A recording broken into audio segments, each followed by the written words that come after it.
Here we go. We're checking out a news article here that's going to be covering some new stuff, first of which is the content creator badges. So I did actually read this paragraph and went, what? But I haven't checked anything yet. So anyways, I'll read this to you. Our first wave of AQ3D content creators have been awarded. If you are an AQ3D YouTuber or a streamer, check your character page to see if you've been nominated. Once all Arctics CCs, content creators, get their badges, we'll be posting a big write-up to celebrate everyone for making this community so wonderful, so stay tuned. So if you are a content creator for Arctics Entertainment, go check to see if you've been nominated to receive your badges. So that's awesome. Okay, so we got an image of the new town and readying for relaunch. Time is fast approaching for the release of AQ3D's new intro, and with that, the relaunch of the main story and how we handle the game moving forward. I wanted to thank you for your patience and share some detail of some of the things we're going to be working on. I wanted to give you a little snippet and set the mood for what you can expect. You're a mercenary for hire. You've just taken on a new job from a client named Celestia.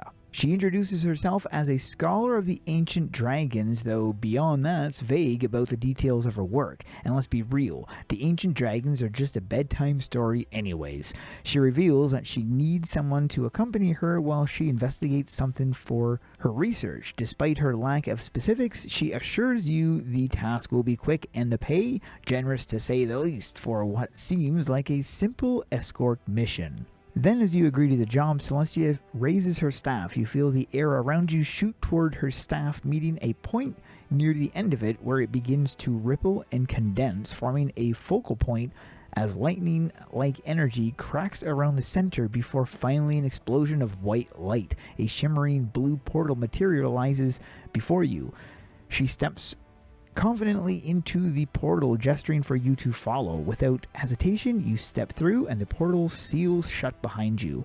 As you step out of the portal, well, more like stumble, you're not exactly used to going through portals, as they're not quite uncommon. As they are quite uncommon. You look up to the woman, extending a hand to help you up and take it. Celestia helps you to your feet, and that's where you notice the scenery around you, a beautiful green forest. The only movement being the leaves falling from the trees above down onto the stone walkway, leading up to a massive wall of rock, forming a natural gated wall leading to a small village. It's serene and quiet, much different from the day-to-day busyness of the town. The two of you just stood. With a smile, Celestia proclaims, "Welcome to Mossmere."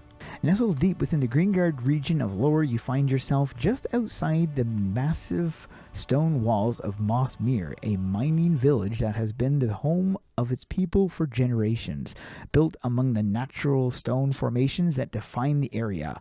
Hence the Guard in Greengard. The landscape offers a formidable natural shield against outside threats. The village remains largely untouched by the dangers of the world beyond. Its peaceful existence interrupted only by the occasional rogue Frogards venturing too close to its walls.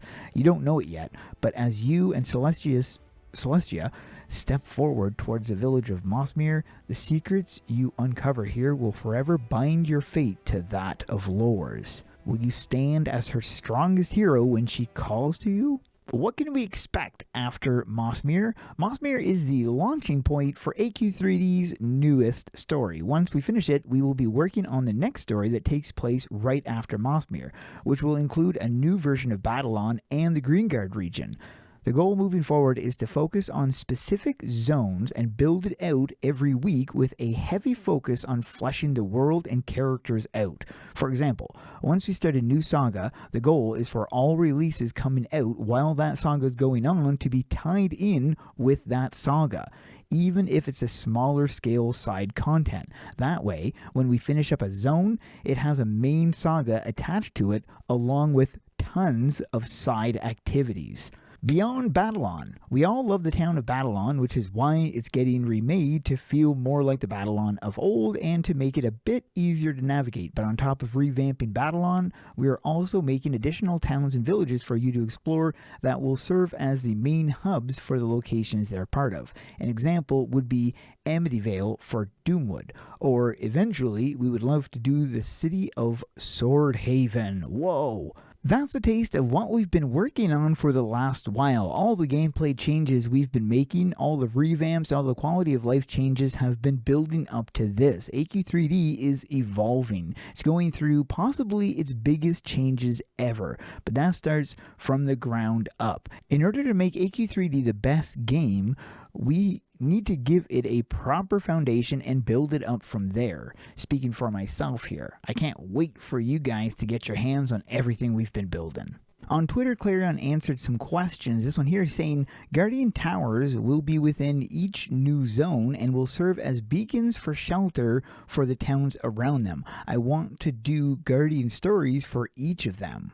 Going on to say the Guardians will be playing a role in the revamped story. The goal is for each town in each zone to have a tower that will have Guardian content and lore-wise will serve as protectors for that region. Also saying they're going to serve a role in the main story as front line against the darkness, and they will have exclusive content for players who are Guardian. Now for players asking about the Golem Guardian, if you guys remember, there's supposed to be a summon like the werewolf, so the response is it won't be coming out until the intro is complete. It says right now he can't split focus as the Guardian Golem is supposed to have a quest string. Also, a work in progress Void Froggzard. Important thing to note, this is not a Froggzard from the Void, it's a Froggzard from lore that has been forcibly hollowed out by the Void. These creatures have been reduced to only the most basic of primal instincts, a pain response and hunger. Now this is how we kind of see void creatures, kind of the black and red. Clarion said the gray parts are softer flesh. These creatures aren't exactly made for combat. They're victims of Vayne, Skarn, and the other void. They hollowed them out into husks, stripping away what makes them them until they're merely a shadow of what they were. Also, if you guys are having any problems with the game crashing or having FPS issues or something, Clarion did say that they are investigating it. But that is it for this video. Hope you guys enjoyed. Thanks for watching and keep those swords swinging.